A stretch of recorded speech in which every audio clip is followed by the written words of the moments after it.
My in-laws gave us a handwritten book titled Family Guidelines.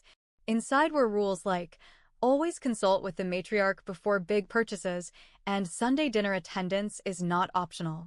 At the end was a section for new additions to the family with my name, crossed out in pencil. When I married Mark, I knew his family had traditions, but I never imagined how controlling they'd be. After our honeymoon, we settled into our new home in Springfield, Illinois. One evening, Mark's parents, Robert and Margaret, invited us over for dinner. As we sat in their living room, Margaret handed me a leather-bound book titled The Reynolds Family Guidelines. Curious, I opened it to find pages filled with handwritten rules. Always consult with the matriarch before making significant purchases. Attendance at Sunday family dinners is mandatory. Family disputes are to be handled internally and not discussed with outsiders. Flipping through, I reached a section titled New Additions to the Family. There was my name, Sarah, neatly written but crossed out in pencil. Confused, I asked, "Why is my name crossed out?" Margaret smiled tightly. "Oh, that's just a formality. It means we need to discuss your inclusion into the family traditions." I felt a knot in my stomach. This wasn't the warm welcome I expected. In the following weeks, Margaret called daily, reminding me of Sunday dinners and emphasizing the importance of consulting her before major decisions. It felt like my autonomy was slipping away. One afternoon, while car shopping with Mark, I suggested a model I liked. Before Mark could respond, his phone rang. It was Margaret. "Mark, dear, remember to consult with me before making big purchases," she said. Was she tracking our movements? Feeling suffocated, I confided in my friend, Lisa. Over coffee, I poured out my frustrations. "Lisa, I feel like I'm losing myself." "Every decision is under scrutiny," I said. Lisa nodded. "Sarah, you need to set boundaries." This isn't healthy. Taking her advice, I decided to address the issue. That Sunday, during dinner, I stood up, hands trembling. "Margaret, Robert, I appreciate the Reynolds family traditions. However, I need to maintain my individuality and make decisions with my husband without external pressures," I said. The room fell silent. Margaret's eyes narrowed. "Are you suggesting our traditions are burdensome?" "I'm suggesting that while traditions are important, so is personal autonomy," I replied. Mark reached for my hand in support. The following weeks were tense. Margaret's calls became less frequent, but family gatherings were icy. I knew I'd upset the balance, but I felt a newfound freedom. Months later, Mark and I decided to move to Chicago for new job opportunities. The distance allowed us to establish our own traditions and boundaries. While the relationship with his parents remained strained, I knew I made the right choice for my well-being. After we moved to Chicago, things got quiet. Too quiet. No phone calls. No emails. No birthday cards. Not even a text on Christmas. I thought maybe the distance had finally forced them to let go. Maybe I could breathe again. Maybe Mark and I could finally just be a married couple without Margaret's voice echoing in our heads. I was wrong. It started with a letter. Yes, a real letter. On cream-colored stationery. The envelope had gold trim, like a wedding invite. Inside was a note from Margaret, written in her perfectly neat cursive. It read, "Since you've chosen to distance yourself from the Reynolds family traditions, we are initiating a formal evaluation period. Mark may remain part of the core family, but your standing is now conditional. Margaret Reynolds, family matriarch." I read it 3 times. Evaluation? Standing? Was this a family or a corporate board? I showed Mark. His face turned red. He crumpled the letter and tossed it in the trash. "I'm done," he said. I should have said this years ago, but I couldn't let it go. A few days later, we found out Margaret had called Mark's job. She told his boss, somehow, that Mark had made poor financial decisions and might be under stress. She didn't say anything that could get her in legal trouble, but she hinted at just enough to plant a seed of doubt. That seed turned into a full-on investigation by HR. Mark didn't lose his job, but they put him on probation for a month just to review everything. We were stunned. This wasn't just pettiness anymore. This was war. Then it got worse. We went to refinance our home loan. We'd been planning to make some renovations, maybe even start thinking about kids. But the loan officer raised an eyebrow. It says here that a large loan in your name was co-signed. By your mother? What? Mark asked. Sure enough, Margaret had somehow used an old financial document from years ago, back when Mark was still on a joint account with his parents in college, to open a business line of credit. Without telling him. $47,000. In his name. We went straight to her house. I was ready to scream. Mark was shaking. But when we got there, she was hosting a tea party. Seriously, teacups, doilies, tiny cakes. And 2 women from their church were sitting there like everything was normal. Margaret looked up, calm as a summer breeze. Oh, hello, darlings. I see you got my little surprise. Mark lost it. He yelled. He cursed. I'd never seen him like that. Margaret sipped her tea and smiled. Maybe next time you'll remember your place in this family. We left. Mark didn't speak for 2 days. I started digging. I called a lawyer. I pulled every document I could. I found something that Margaret had been hiding for years. Turns out, Margaret had quietly registered the Reynolds Family Trust not as a real estate entity like she always claimed, but as a private holding company. She'd used it to funnel family money, including inheritance from Mark's grandfather, into offshore accounts. Mark was listed as a beneficiary. But so was I, or at least I was once. My name had been penciled in and later erased. I found the original draft in a folder buried in her filing cabinet when we visited for Mark's cousin's wedding. She'd lied. About everything. So now I'm gathering everything. Every shady account. Every signature she forged. Every rule in that damn Family Guidelines book that she broke herself. This isn't about Sunday dinners anymore. This is about control. About power. And if she wants a war? Fine. She just picked the wrong daughter-in-law to mess with. After I found the erased beneficiary info in the family trust folder, I knew I couldn't just let it go. I didn't confront Margaret right away. I didn't even tell Mark. Not yet. Instead, I made copies. I scanned every document and started a private folder on my laptop labeled War Chest. I figured if Margaret wanted to play games, I'd play chess. But then something happened that I didn't expect. I got a call from Mark's younger cousin, Ashley. We weren't close. In fact, Ashley had always struck me as one of Margaret's clones. Pearls, pastels, the whole image. But her voice on the phone? Shaky. Urgent. Sarah, can we talk? Privately? We met up at a coffee shop on the north side of Chicago. She was already there when I arrived, nervously stirring her drink. No makeup. Dark circles under her eyes. She looked scared. Ashley leaned in and whispered, "You're not the only one she's crossed off." I blinked. What? She nodded. She did the same to me. After I told her I was gay. She told my parents she'd handle it, and then she wiped me from the trust too.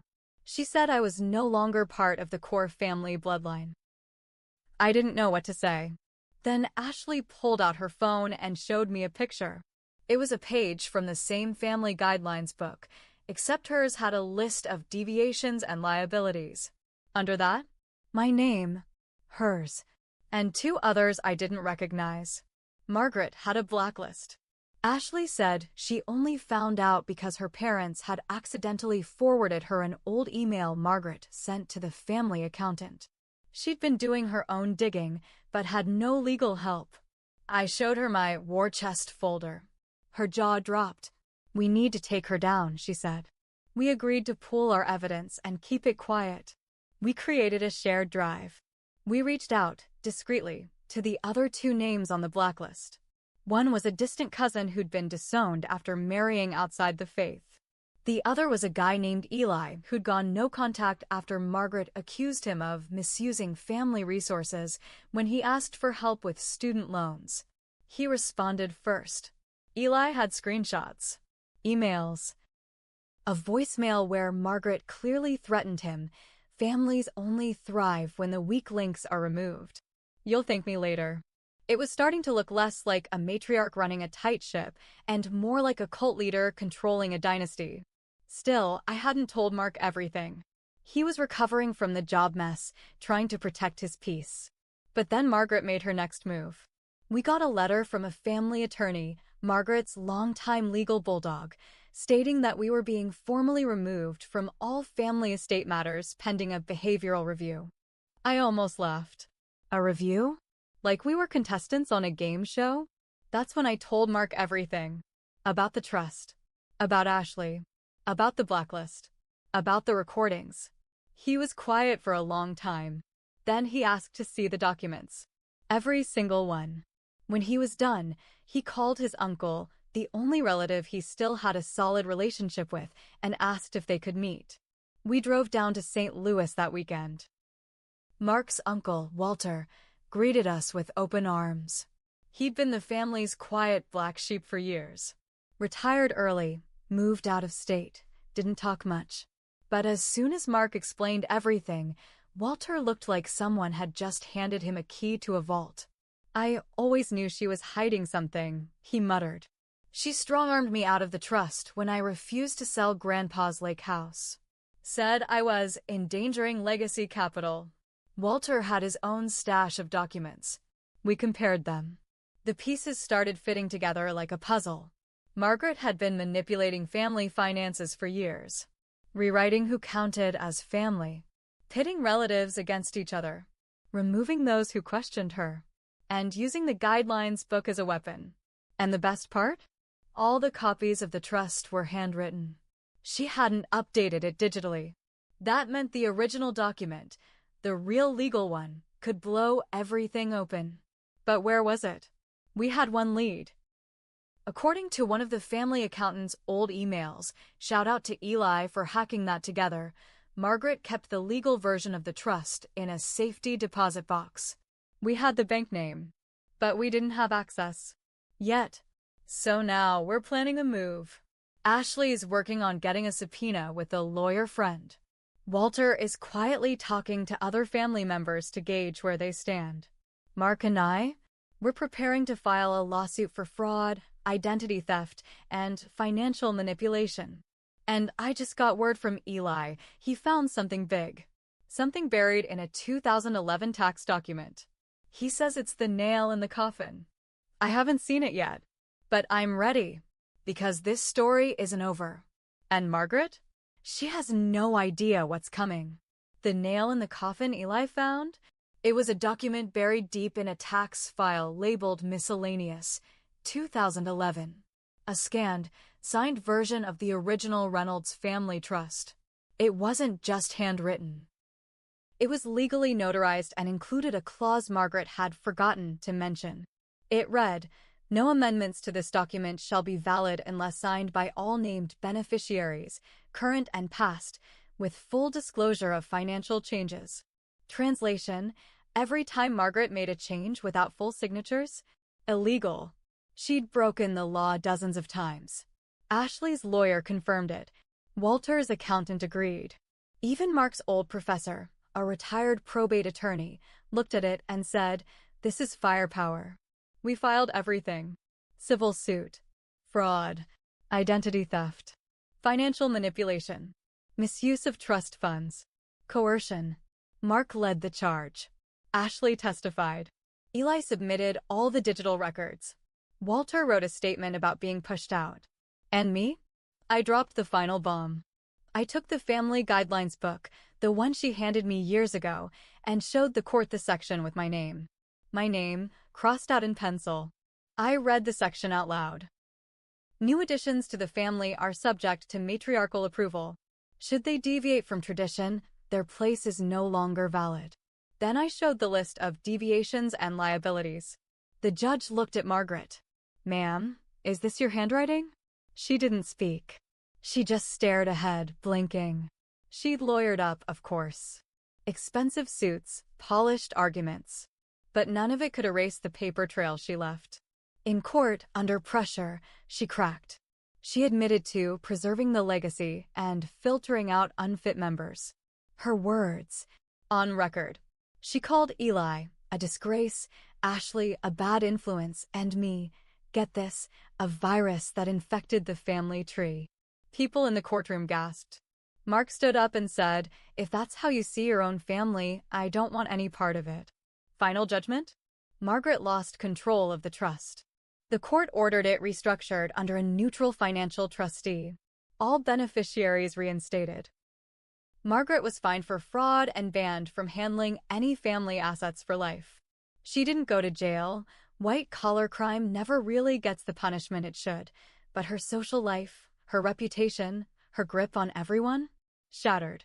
The church she controlled for decades pulled her name from their donor wall. Her friends stopped calling. Family dinners disappeared. That leather-bound book? Burned. We literally set it on fire at Eli's apartment rooftop. We laughed until we cried watching the flames eat through the rules she weaponized. But here's the thing. It wasn't a perfect win. Mark and we didn't survive it as a couple. He spiraled after the trial. Losing his mom, his job, his roots? It broke something in him. We tried. Therapy. Time apart. But in the end, we both knew it was over. Too much pain, too much resentment. He moved to Oregon. I stayed in Chicago. Sometimes we text.